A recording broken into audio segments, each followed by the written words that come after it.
Hello, everybody. Welcome to the Real Sports Scope on this 10th day of February.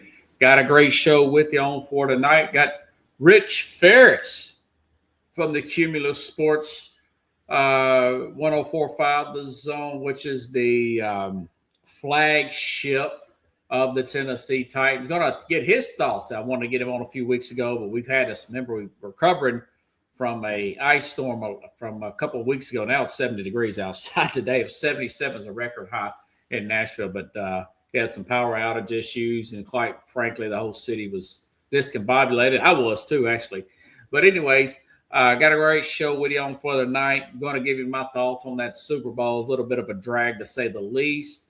A few thoughts on that halftime show. You know, Roger Goodell, you get to the point where the decisions he makes, and I don't know how I want to put it, as far as just taking the core fan, your base, for granted.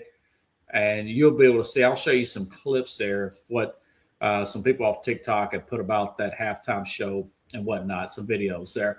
But anyways, like I said, real good show. Stand by. We'll take our first on the break. I'll be back here momentarily and hit the ground running here on the Real Sports Scope.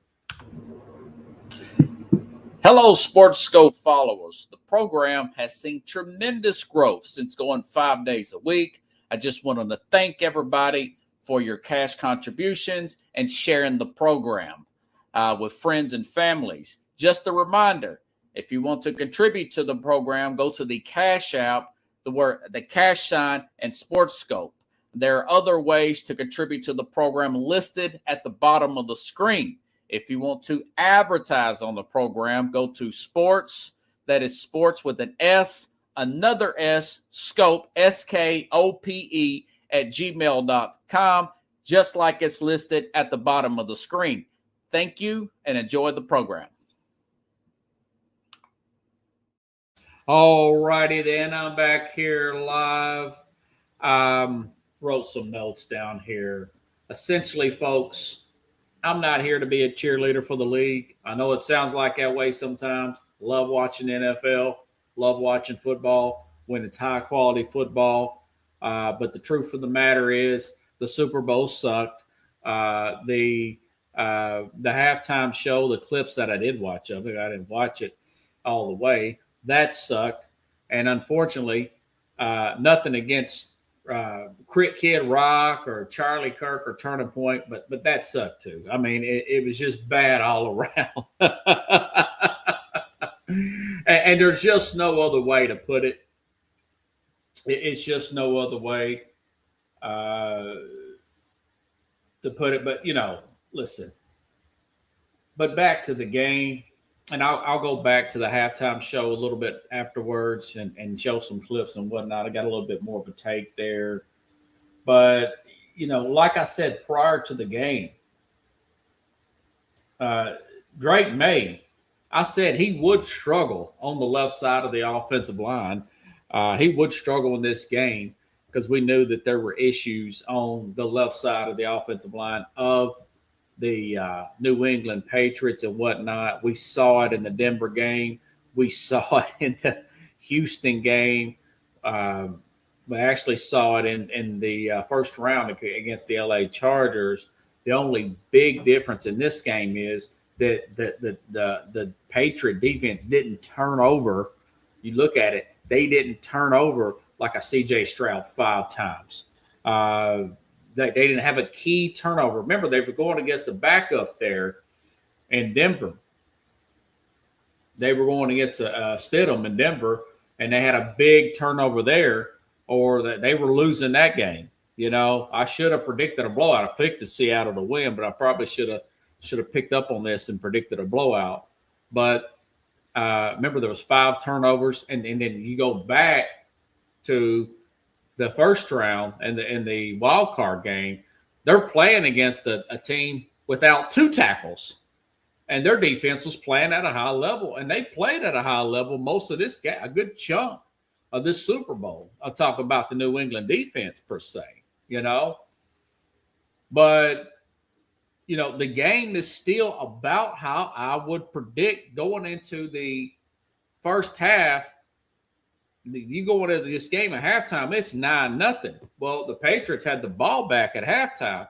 I'm telling myself when I'm watching this, okay, after I play back and forth with the halftime shows, I'm going to come back and watch this. But if they go back down there, if the Patriots get the ball and go down and score a touchdown, it's 9-7. It's anybody's game at that point. I said, and I thought, because this is what happened, that Josh McDaniels and Drake May would come up with some way to make the proper adjustments so they can get some success in moving the football and keep it and make this into a ball game. So I thought, yeah, maybe they'll go down, they'll get a touchdown after halftime. Since they did hold Seattle to 3 field goals, this is anybody's game. When they got that ball back at halftime and they went 3 and out, I said, this is over. There is no adjustments to make. That they cannot block these guys. We found out later that later meaning today that Matt Campbell, the left tackle, who's just getting destroyed back there, we found out that he ended up having a torn ligament that he's been dealing with all season, I want to say. I've got it wrote down here. But he has been out. He has had this injury. He has claimed to have had this injury since the regular season. I mean, he was getting killed out there, and I was watching it in real time, looking at it and saying, okay, that's a false start by Campbell. 2 or 3 of them didn't get called later on in the second. I guess McDonald, good for him to call out to the refs and say, hey, listen, this guy's jumping off sides. I mean, they're killing him. He's a rookie. That left guard's a rookie. Even if he does get healthy, probably going to have to move him inside. And try again at that tackle position here, per se. But, that being said, listen, it was a great Super Bowl by McDonald here. The former reporter here, and I got some notes here, and I want to make sure and get this out here. There was a reporter here out of the Ravens. Remember, he was a hire from the Baltimore Ravens. This is only his second year. This is Jamison Hensley, who is a reporter for the Baltimore Ravens. I think he's with ESPN. He says in 2 seasons, the Ravens' Mike McDaniel took over the 25th ranked defense and turned them into the first defense in NFL history, the league in points, most sacks, and most takeaways in 2 seasons with Seattle's McDonald, turned Seattle into Super Bowl champion. So, hey, listen, it was great. Good call there. And mind you, this was really about roster construction. Also, John Snyder taking advantage here. John Snyder, the general manager of the Seattle Seahawks, taking advantage of the Russell Wilson trade a few years ago. Jordan Schultz here, reporter, also trust him. His opinion and analysis. He said, and he reported this. I mean, this is just a known fact. John Snyder is the first general manager in history to win multiple Super Bowls with the same organization, for having a whole new head coach and new players from the previous time. I mean, last time they won a Super Bowl was 12-13. So we're talking 12 years ago. Pete Carroll's gone. The Legion of Boom's gone. Russell Wilson. I mean, the whole new roster here. And he wins another Super Bowl with a totally different crew there. And going past the fact that he had been there over that 10-year rule that Bill Walsh liked. Now he's in management, and mind you, he's dealing with a very young coach there, 38-year-old McDonald there, got a new quarterback there, of course, 28-year-old Sam Darnold. It was a very impressive win. I don't think that there was some stats here put out by CBS here. Where'd their defense rank all time? this century, meaning since 2000, points per game. They were better. They were better per points per game than the 2015. I was pretty impressed with that 2015 Denver Bronco defense, but other defenses were better. The Legion of Boom was better at 14.3 yards per game, or points per game, and yards per game.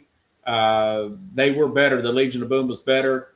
The 2008, well, just better defenses of the century. 2008 Steelers, 15 points a game, 246 yards. The 2002 Bucks were really good. I was impressed with them, 12 points a game.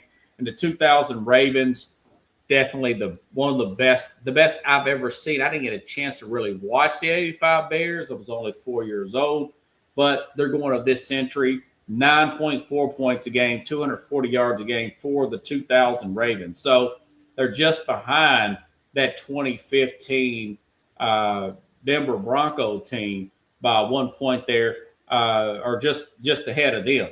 So they would be essentially they would be a top 5 defense in the past 25 years. It's a very good defense. Thought they caught some breaks this year. I really thought that the Rams coughed up that game, the second half of that Thursday game, which they shouldn't be playing these Thursday games, but that's just another story. Thought they caught a little bit of a break there, playing that home game on Thursday, and I thought that the Rams, if they don't cough up that 15-point lead in the fourth quarter, going back to that one game. This game is played in L.A. The Rams get the bye week. Seattle's got to go on the road and play against a Chicago, perhaps, or a Carolina. They don't get the week off. Then they got to go back down to L.A. And I think it's a different outcome. I really do. And it's the San Francisco 49ers didn't have all the injuries. They're playing in this game. They were my preseason pick. But hey, listen. They stayed healthy. They had enough depth. Kudos to John Snyder, but I'm just giving you my honest assessment of it. And as far as the New England Patriots, that was a bad call going back to the Denver game, but Buffalo, that was a bad call there. Brandon Cooks caught that football, and that was a first down at the 20-yard line. That's a likely field goal there. The Bills probably go up to New England to win that game. Then you got a Bills-Rams. You got a much, much better Super Bowl than this particular Super Bowl. But it is what it is. This year has been an off year. It's been a bad year, if you ask me. There's way too many injuries. You got Burrow didn't make it. He got injured. You got the injuries. And, of course, the reconstruction needed with Patrick Mahomes. And, of course, he ended up getting injured anyways. He was not in it. Lamar Jackson, they can't get it right with there in Baltimore. He was not in it. So it was just an off year, per se. The 49ers got all their injuries. They couldn't get back in it. It was just one of those years. You had some dysfunction there with the Philadelphia Eagles. And the Seahawks took advantage. And, had a very light, one of the easier schedules in the league was that New England Patriot team that only had about 4 wins the week before that, or they picked, I think they might have had 3 wins. They picked 4th in the draft, and that's where they got that Matt Campbell. So don't consider them all-time team. I do think that it's a fast roster. Maybe they're better next year. Who knows? They got some cap space to work with there. But I don't want to take nothing away from Sam Darnold. Like I said before this game, persevering through his setbacks. I mentioned what he went through with the Jets. I mentioned him bouncing around the league, never losing his confidence. But we'll see. It's very interesting the way that all paid out. Guy got quite a bit of money for these incentives. Sam Darnold's contract here, $500,000 for 4,000 yards, $500,000 for 67.5 completion percentage, $500,000 for a playoff berth, $500,000 divisional win, $500,000 conference, and a $1 million additional $4 million extra for a Super Bowl win. Kudos to him. Kudos to him. The first quarterback standout from that 2018 class I talked about to win the Super Bowl. And a few years in, he looked like the biggest bust there, him and Josh Rosen. So much for that. And listen, that defense, I just, talked about Seattle. 6 sacks, 3 turnovers, and a pick 6, and a partridge in a pear tree. Great win there for them. Don't want to take that away. But going back to as far as the offensive line issues and whatnot for the New England Patriots in this game particularly, I've said it before and I'll say it again, and I want to be clear. That was that you saw last year. These are 2 bad Super Bowls. 2 years in a row. These were bad Super Bowls, okay? And they both had the same issue. At the snap of the ball, it looks like the defense is in the backfield. I mean, just no blocking up front whatsoever. There is a major fall off in the NFL from starting right tackle, left tackle to backup right tackle, left tackle. We've seen it. We've seen it with the Charger team. Look how good they would have been if they would have had starters there. They could possibly be in the Super Bowl if their tackles would have stayed healthy.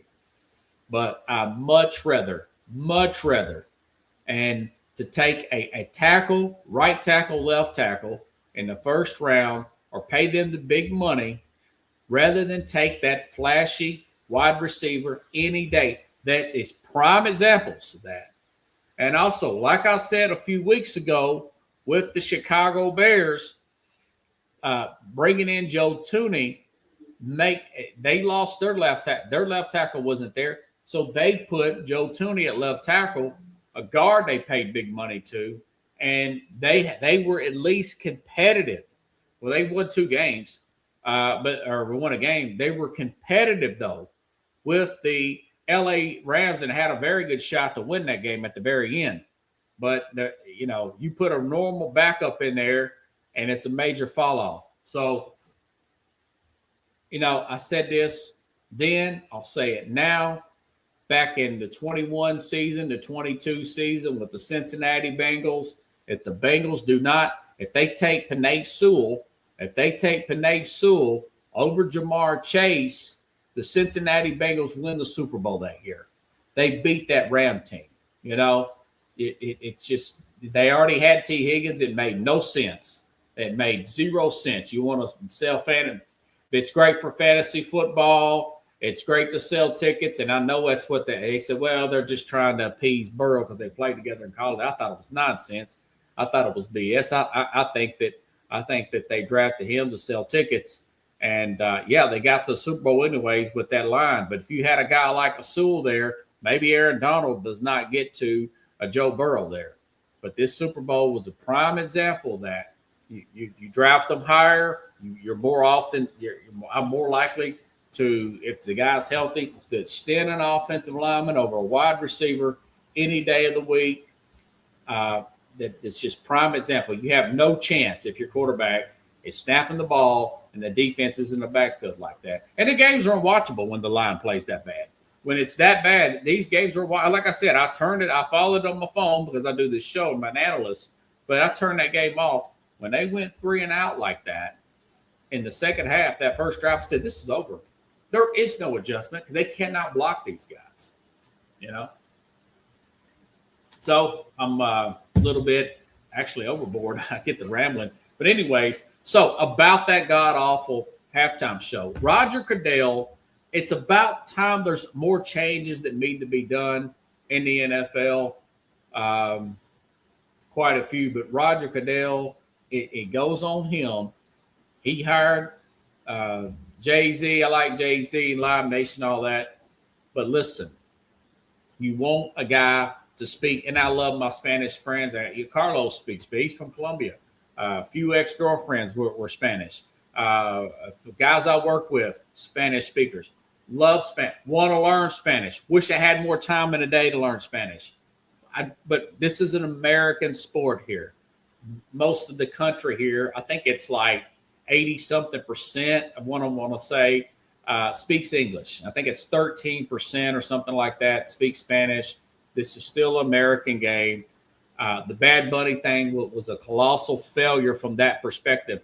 Here's a few clips that I got off of TikTok here of people just showing this, just totally disengaged, disinterested in the halftime show, which is you've got hundreds of millions of people watching this, and you don't want to tick off your fan base like that. Look at this. I mean, like, who is this man? Golly. He can't sing. I mean, like, what is this? Golly. This is ridiculous. And you got the American flag and all these other flags. And yeah, God bless you too. Get off the stage. Please get off the stage. Get off. Put the game back on. I can't stand this. Tell me that. I mean, what in the world is all this foolishness? So Grandma didn't like it. Look at these fans here at a restaurant when the halftime show comes on. Look how disinterested.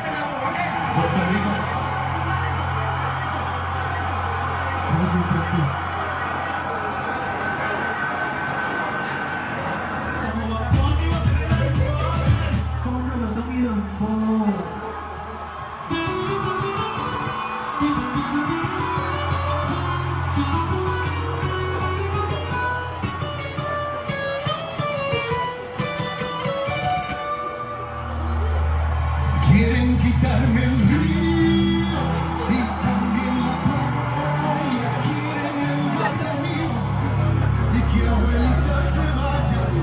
No suelte la bandera y olviden que vivo la quiero que hagan contigo lo que has bajado.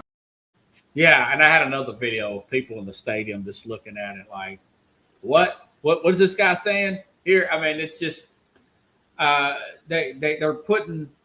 I understand you want to build the game globally, and we've got all these overseas games and whatnot. I've done Uber on the side here. I've talked to international people who's been at some of these games. I think there was one in Dublin. Some of my riders tell me at Dublin. But at the expense of doing all this stuff, you're really abandoning your fan base. You know, you're taking your fan base for granted, Roger Goodell, when you do that. And I had another clip of him with the bad look when some of the sexual suggested things that he was doing, Bad Bunny was doing, also in this concert. Or this halftime show. It's just it was a bad move, you know. And I mentioned, you know, the turning point thing. Just not a fan of country music. Kid Rock was okay. Didn't care for that one either. Just get back and get a real American singer. I know people don't like Taylor Swift, but enough people do. Do somebody like that. Do a Taylor Swift, you know. Go back to a Beyonce. Go back to people who can actually sing, not rappers. And I love rap too. But yeah, this is 2 years in a row of listen. For Kendrick Lamar was fine, but he's not good for this particular setting either. He was awful. So that's 2 years in a row. We've had two bad Super Bowls. And then we've had two bad halftime shows, if you ask me. But I thought that was pretty funny. An old woman's like, get this man. Man, he's terrible. So grandmother just being totally authentic there. Let me make sure I got my questions here. But anyways, it is what it is. Kudos to Seattle. Defense really played well. One of the top five in the past of this decade. Now we're going up to 25 years of data there. That's pretty good. Top 5 in this, and no really mega stars. Although Witherspoon's pretty good on that defense. Not quite the Legion of Boom, but hey, they were quick.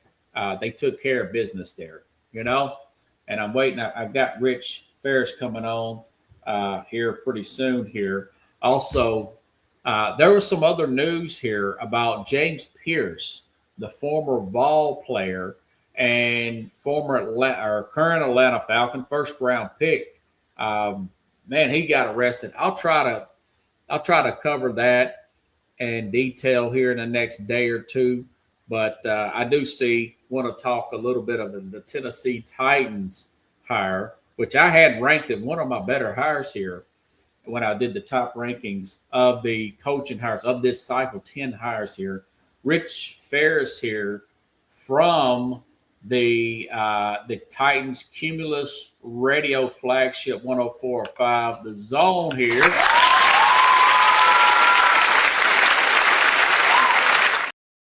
Good to see you again, brother. Hope all is well with the power situation and everything.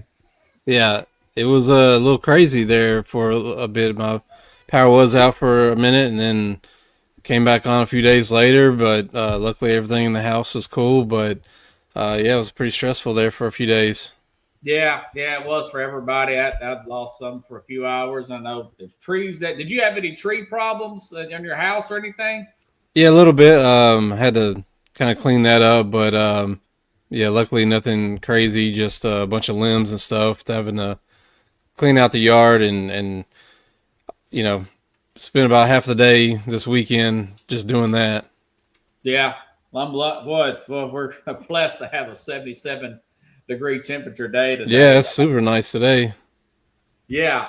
So what's your initial thoughts, man, of this Robert Saleh hire? And I couldn't wait to talk to you about this. Initially, what's your thoughts of him when that news broke a couple of weeks back, man? Yeah, I mean, I was excited. He's definitely somebody that everybody looks at as a leader, as a guy that can really be that voice and be that energy that can feed the team a little bit. I think, and I've told several people this, it takes a special person to be a head coach in the NFL, and you have to be somewhat of a alpha male type where you're a leader of men type and people come to you and respect you and hold you to that regard. And, I think this is kind of a, hey, we tried something different, and now we're kind of looking at going back to having somebody that was similar to Vrabel in a way, that has the same kind of coaching style. I'm excited. He was somebody that was in kind of my top 3 of candidates when this all started, and I'm glad that he's here, and I think that he'll be great. Looks like he's put a pretty good staff together on paper, and we got lucky in bringing in Brian Daboll and keeping some good coaches that I thought what I would hope that would have got retained, with Bones Fossil as a special teams coach, Randy Jordan running backs coach, and Luke Stocker, the tight ends coach. So glad those guys stuck around, and then bringing in some of the guys that Robert Saleh has worked with before. Also getting Gus Bradley in as the DC. So you have a ton of coaching experience where the staff before didn't really have as much. So now you have, I think it was like almost triple the amount of experience in coaching than they had in the previous staff. That's it. That's really interesting there. When he hired the ball, the ranking that I had for this hire, and then remember we had 10. We've had 10 coaches to get hired in this cycle. Yeah, they went all the way up to number 2 for me, man. When you put and by the way, I don't know if you've read this, but the last year he was with the Jets, Robert Saleh, their defense was 3rd overall. Yeah, he's always had a good defensive rank, and I'm excited to see what they do with the defense. It's going to be a little bit of a different scheme. So I'm interested to see some of the pieces that are staying. Obviously, Jeffrey Simmons, I'm excited about that. He's excited about that. That was kind of the coach that he wanted to get here, and Yeah, I think the defense is going to be great because I mean I feel like the Titans have they got stripped down to the bare bones Yeah, almost this past season and are did. building it back up, and now you have a rookie class and a two rookie classes that are pretty solid um, that have got a lot of starting experience, and now you can add on to a big free agency with one of the most money salary cap available, and Yeah, you have a defensive minded coach that's successful in everywhere that he's been, even though his head coaching tenure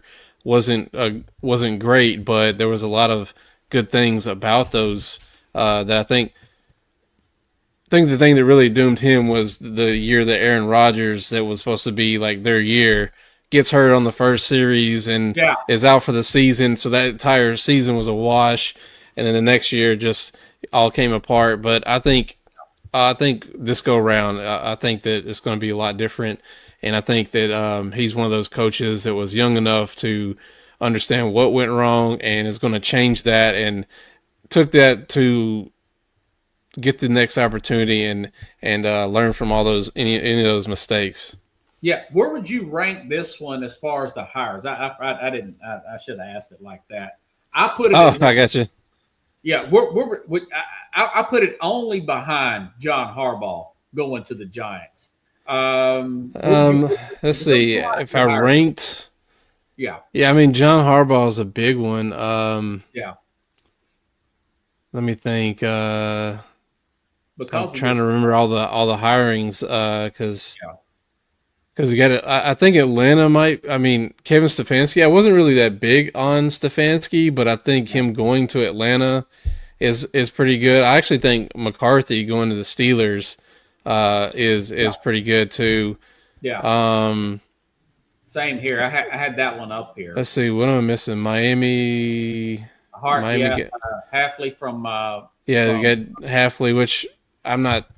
There's a lot of like half of these hires are brand new guys, first time head coaches, so that's always kind of dicey. I mean, um, the mentor guy, he's where at Baltimore. yeah. Now he's got a lot of hype coming out too. Yeah, yeah, I would think in the top three there because Yeah, I would say the Giants and Atlanta and the Titans probably had yeah, um, they definitely had the and the Steelers. I think they went around and got the veteran coaches that yeah, were out there, and so um, you know you could have said so you could have ranked this a couple years ago when McDonald was hired. And he just won a Super Bowl. yeah, You could have said as a Titans fan in hindsight, oh, I wish we would have hired him instead of Brian Callahan 2 years ago. Um, so it's hard to say like some of these first time head coaches what will come of it because you just had one win the Super Bowl.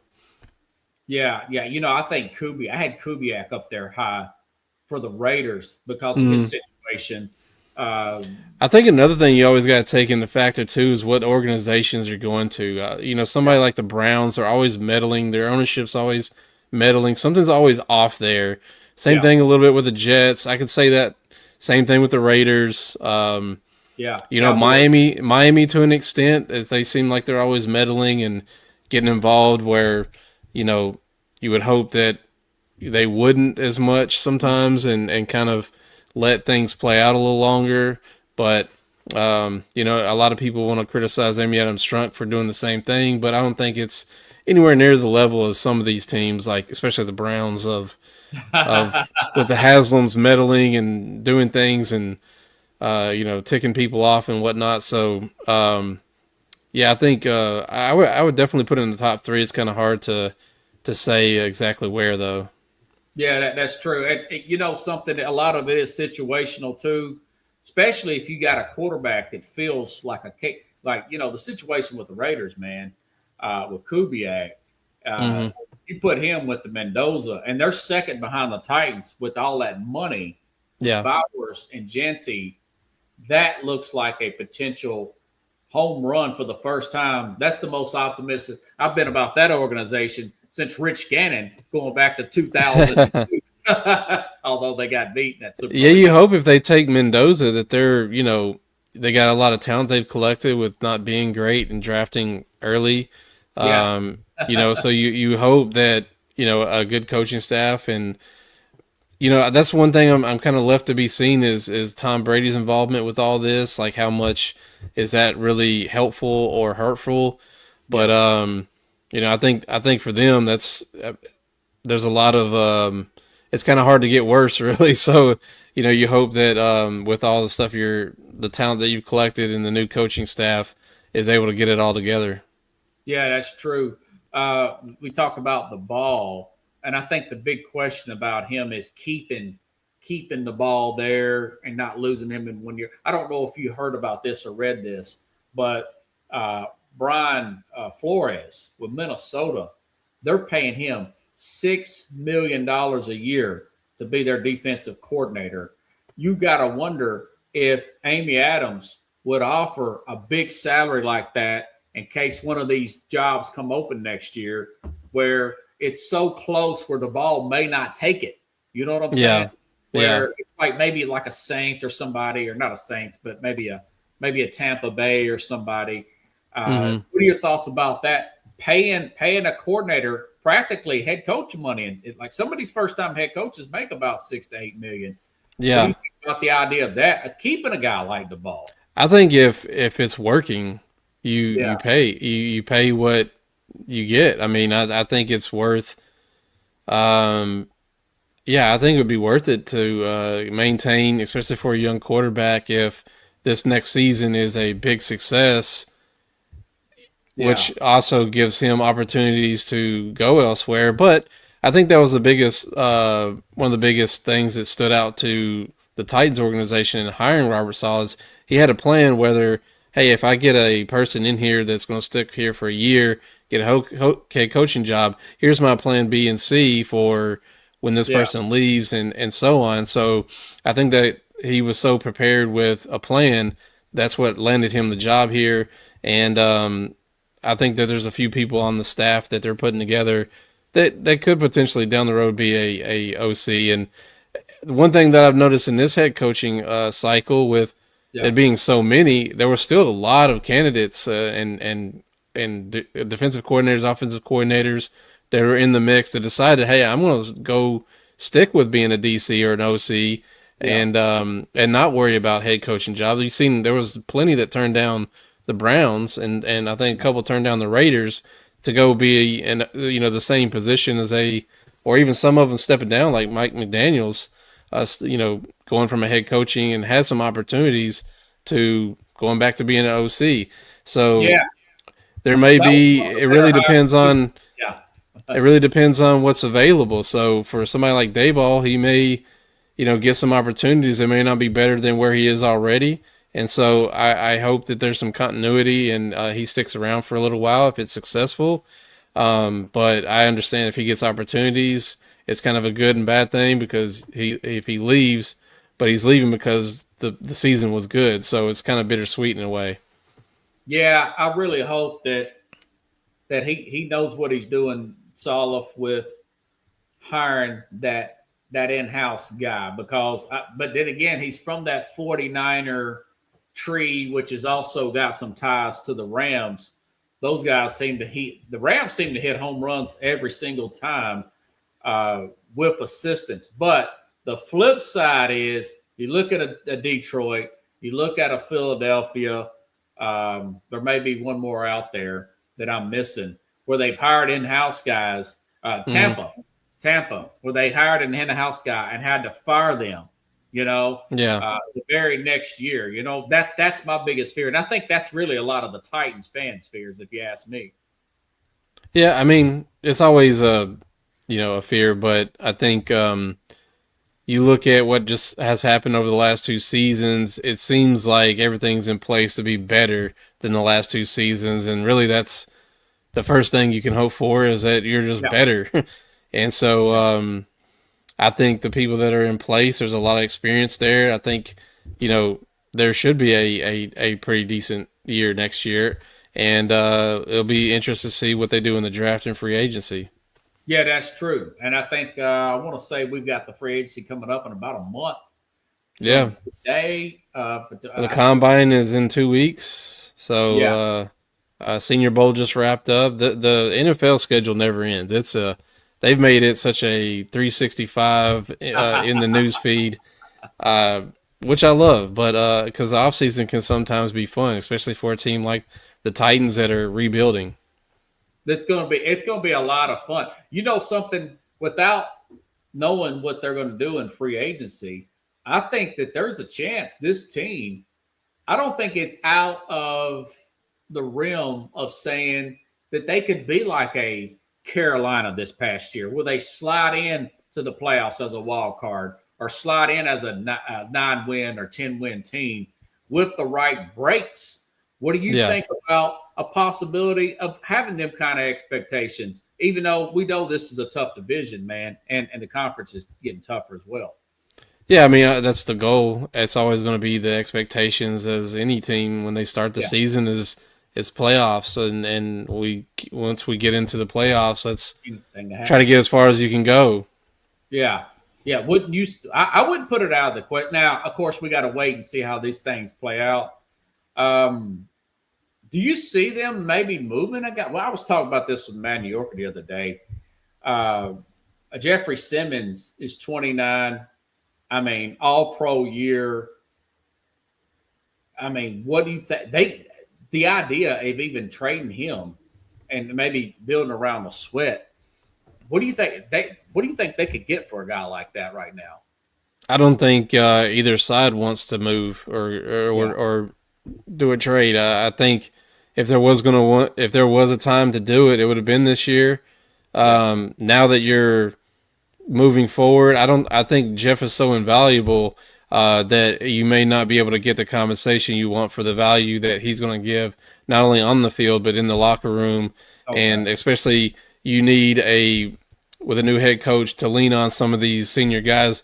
I think Jeffrey Simmons, when you kind of look back at this season, a lot of people need to give him so much credit at not only being great on the field but great in the locker room, stepping up as a leader and being Yeah. that guy that everybody looks to as when you think Tennessee Titans, you think Jeffrey Simmons, you think Cam Ward, and both of those guys are leading on the different sides of the ball.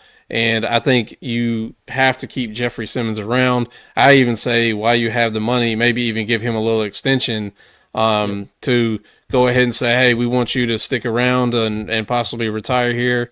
And I know that's what his goal is. I've heard him personally say this several times that he wants to, have his entire career in Tennessee. And I don't think you could get rid of a guy like that right now. Yeah. Yeah. I think they can get a lot. He's got 4 good years. I want to say he's got another year left on this contract. So it would be a good idea either move him or extend him. Something will be done with Simmons, my prediction. And Yeah, I think you got to give him a contract extension. Like I said, I don't think there's going to be the compensation that they will receive in order to get and be able to replace what he's leaving behind. And I don't think either party wants anything to do with that at all. Yeah. Yeah. That's food for thought, man. Especially a defensive guy like Robert Saleh, who's coming in knowing that I have an All-Pro D tackle. Yeah. I need that guy because his success also rides on that too. So I'd never say never, but I don't think that that's going to happen. Yeah, it would take a ton. I would say 2 first-round picks and like maybe 4 picks total. That's what I told Carlos. There's no way I'd just ask for 1 first-round pick for a guy. But I don't think any team would give that up either. I just don't think. Yeah. I don't think you go after a veteran and use that much capital in a D tackle. I mean, I just don't think that there's, like I said, there's going to be compensation that's going to be valuable enough for him. Yeah, What he means to Tennessee. You can't give something big like that. There's no way I would take it because this is the way I see it now. I think that a lot of these general managers, and a lot of them are starting doing this, they're looking at time frames in shorter time frames rather than 5 years, 3 years, 4 years. He's good for another 4 years. Well, that's your window right there. Yeah. You can't look past that amount of time Yeah. if you ask me. And Yeah, I just mean, I think it's getting shorter and shorter. I think 3 years is like that's the leash. Is you if you're yeah, a new head coach, you have 3 years. Sometimes that don't happen. That didn't happen with Brian Callahan, so that hasn't happened for a lot of coaches around the league. I mean, there's been a lot of one and dones or 2 years and out or a year and a half and out yeah. over the Well, I'm last thinking 5 contract years. players too. Uh, I'm saying a guy like him, if you know he's good for 4 more, and I think he probably would be good. He'll just be 29 this year, so him. I think he'd be good for 3 or 4 more years. I mean, Well, I at mean, a I wouldn't even look at it that far down the road. You need him now. You need him for next season. You need him to be that leader. You're building a team. He's yeah, the leader. He's the lead dog, and especially on the defense, you need a guy to set the culture, and he's the yeah, perfect guy for that. And you need him to teach all these young players and be a role model, which he is doing, and I think he's loved doing that this season. yeah. And I've read some articles about players that Tennessee made trade for, and there was there's a surplus of receivers with the Bears, and you look at a guy like a DJ Moore, and he's another guy. He's about 28, 29, and people say, well, he's late in his career. No, listen, that's again with that 3 and 4 year deal. If you can get a guy like that for 3 years, I Mm-hmm. wouldn't put that out of question to maybe offer one of these picks, maybe 2 5s or a 4 for a DJ Moore. What do you think about adding that to help him out with the Cam Ward? Somebody like that. Somebody that's played for Coach Salah I like a lot more with Garrett Wilson in New York in the Jets. Oh, really? I would much rather target somebody like that. That's a borderline really good receiver. He's really young. He may have to give up some capital, but this class of free agents, wide receivers, isn't really that great. There's not really any true number ones, and the ones that like a George Pickens and that are at the top of this free agency market are probably going to get franchise tagged or Yeah. even them on that team isn't the number one receiver. So there's not really anybody in wide receiver wise in free agency that's just this shining star that you go break the bank for. But there are a lot of good like number two guys that maybe could step into a number one role. There's a Yeah. lot of guys that are, you know, right there, number two, number three, that you could pick up and be very helpful for your team without having to spend a ton of money. But there's also going to be some decent receivers in this year's draft, and I would say that despite the Titans having a lot of cap space to spend, I still think that their core is going to build through the draft. Me too, man. Yeah, I totally agree with that. What's your thoughts on this Super Bowl, man? I know it was kind of a snooze fest, but I just trashed it for about 20 minutes. What do you think about this? I didn't think it was a snooze fest. I thought it was a if you like look at the defensive part of the game, it was great. I mean, the first half, it wasn't obviously it was a what 9-0 halftime score, but the defensive part of it was fun. I think it's very unfortunate for Mike Vrabel, which I still like Mike Vrabel, and I was kind of hoping for his success, Amen. despite being a Titans guy. But it just seemed like that offense could not do anything. But his defense was keeping them in the game as long as they could. But that offense and the young guys on their offense just could not do anything in that game, and it was kind of hard to watch from that front. Yeah. Matt Campbell, they claim he had some type of injury. It got disclosed today. That was the left tackle. But this is what I was telling the audience is, man. It's not sexy in air quotes. It's not sensational. But, man, I take that tackle over that flashy wide receiver any day. And you look at this past Super Bowl. You look at last year's Super Bowl where they just could not block the front. I mean, Mm-hmm. I told the audience this. When it was 9-0, I said, okay, I said this to myself after I watched a little bit of both of those halftime shows, which I thought they were both terrible. But I said, New England's got the ball back. If they can go down and score, get a touchdown, make it 7-9, then you got anybody's game. Yeah. When they went 3 and out like that, Yeah. I thought, okay, because Josh McDaniels and Drake May, they'll stew up something. They'll come up with some way to move the ball and score. But when they went 3 and out, I said, okay, I turned the thing off, and I just watched the rest of it on my phone, brother. I mean, you could see where it was going. It's really hard. And I'm a diehard guy. I've got thousands invested in this program.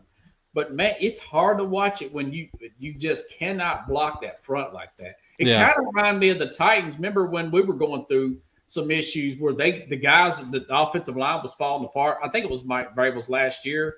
Yeah. And you're giving the ball to Derrick Henry, and he's getting a half a yard every play. You know what I'm saying? Yeah. Yeah. So I mean, the championships are won in the trenches for sure. I mean, if you have success blocking up a defensive front or your defensive line is disrupting, I mean, that's the game right there. So, I think the Patriots young guys there were just getting outmatched, and those veterans were taking advantage, and it's kind of crazy because Drake May was almost the MVP this year, and he looked horrible in this game. I think he was one of the worst rated quarterbacks that's ever played in the Super Bowl. Yeah. I mean, who did you pick pre Super Bowl to win it? I was picking the Pats because I thought Mike Vrabel would have this team so well prepared, which he did, but there's only so much you can prepare for, and then actually executing is on the players. So, I was kind of just pulling for the Pats a little bit, but the Seahawks winning is something different. For the league, I know this is their second championship in about 11 or 12 years or so. Yeah. And then they lost 2 in the last 20. So, it's kind of, probably, great for that region of fans and things like that, where it's not the Chiefs, it's not the Patriots. So I think it's good for the game that, it shows anybody can win it. Yeah. But going back to that Super Bowl and Drake May, if you look at it, he really didn't play well in any of these games. But the fact that the Patriots got turnovers, we go back to the wild card round. Yeah. I mean, they were going against an offensive line and the Chargers that had 2 tackles out. And his defense had won it. Then you go to the next game, the Patriot defense got 5 turnovers off of C.J. Stroud, 5 interceptions. And then you go up to the AFC Championship game, they got the key turnover there to Stidham or whatever, with that interception or whatever. The key turnover there turned that into a touchdown. The difference in this game is Sam Darnold didn't turn it over, Mm-hmm. And it's just a total rout. I did pick Seattle to win, but Carlos, he'll be bragging because he did pick Seattle to win double digits. But he's going to hammer me just because I picked Seattle 24-20 and not a 16-point game, which it was the total. Right? I definitely thought that Seattle had the better team overall, though, going into this. I just had this weird feeling like, Mike Vrabel has never lost a Super Bowl that he's been in. So, I was kind of thinking this guy's going to do everything he can to win this game. And if he would have had just a little bit more success on offense, he probably could have, because their defense was playing great. They played well. If you look back at it, Christian Gonzalez was playing. I mean, that's some of the best cornerback play I've seen in a long time. It really was. And the fact is, the Darnold did almost turn it over a few times. And you can hear Collinsworth saying, man, he's putting them in a close window. You can hear him say it. And I thought, yeah, you're right. He's going to eventually turn it over. They're going to get a special teams play. Yeah, that's what I was thinking too. It just never happened, man. Yeah. So plug your show, brother. I appreciate you coming on tonight, man. You got a podcast. I'm sure you guys are going to dig a deep dive. Oh, yeah. We'll definitely talk Super Bowl and everything involved, commercials, halftime shows, all that stuff. Big Ten Rich Big Tan and Rich on, you can search us on Spotify, Apple, all those platforms.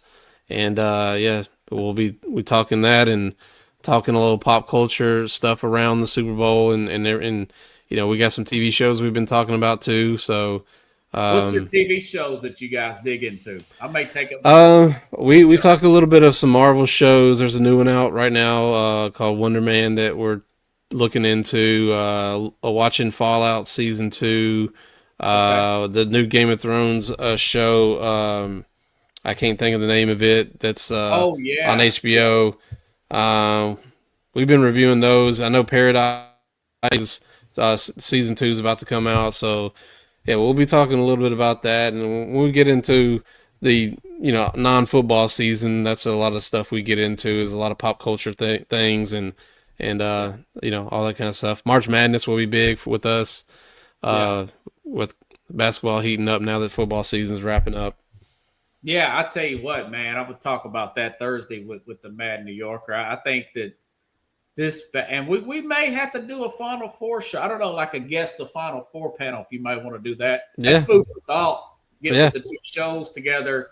I got a sense, man, and I found myself watching more college basketball these last 2 years than the previous 20. You just get a sense that it's at a place now that it hasn't been at in a long time. The quality, dude, is so good. Oh yeah. College basketball, man. I don't know who the best team is, but there's a lot of good teams out there. Yeah, there's a lot of good teams, and I need to dive more into it to be more knowledgeable about this season. It was fun last season, especially being kind of an SEC guy, of how good the SEC was, and going to the SEC tournament here in Nashville was a lot of fun, and I mean it was really good tournament. So hope to see that again, and hopefully we'll have a really cool March Madness as we typically do, and I think it's been really good over the last few years, and I'm excited to see who comes out on top. Yeah, it's exciting. Kansas looks good. Houston, St. John's knocked out Connecticut the other day. I mean, and these games are highly, highly competitive, man. Yeah. And a lot of pros. The Duke has got Boozer's son. We watched Carlos Boozer in 2001. Yeah. I mean, time going by quick. Yeah. Rich Ferris, everybody. Thank you, brother. Appreciate you coming on. Let me have it.